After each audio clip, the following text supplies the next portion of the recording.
एखादा प्रश्न अवघड वाटणारा सोपा ऑप्शन मधून कसा सोडवायचा याबद्दल आपण या प्रश्नाच्या माध्यमातून पाहणार आहोत.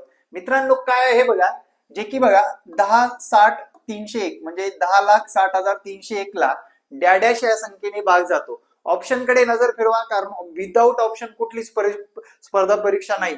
ऑप्शन वर नजर फिरवत असताना लक्षात घ्या, दोनची कसोटी काय सांगते रे, ज्या संख्येच्या एकक स्थानी 2 असतं त्याला 2 ने भाग जातो किंवा 2च्या पटीतील असतं. 9ची कसोटी काय सांगते, दिलेल्या संख्येच्या बेरजेला जर 9 ने भाग गेला तर, बघा दिलेली संख्या आहे 6 ने 1 7, 7 आणि 3 10 आणि 11, 11ला 9 ने भाग जातो का, नाही, हे सुद्धा कटलं. आता 2 ने भाग जात नाही म्हणजे 6 ने सुद्धा भाग जात नाही, आणि या संख्येला मित्रांनो 11 या संख्येने निशेष भाग जातो. एकदा ट्राय करून बघा, नियम माहित असतील तर प्रश्न कसलाही सोपा जातो. आणि ते नियम शिकायचा असेल तर आपल्या ग्रो अकॅडमी युट्यूब चॅनलला सबस्क्राईब करा. धन्यवाद मित्रांनो.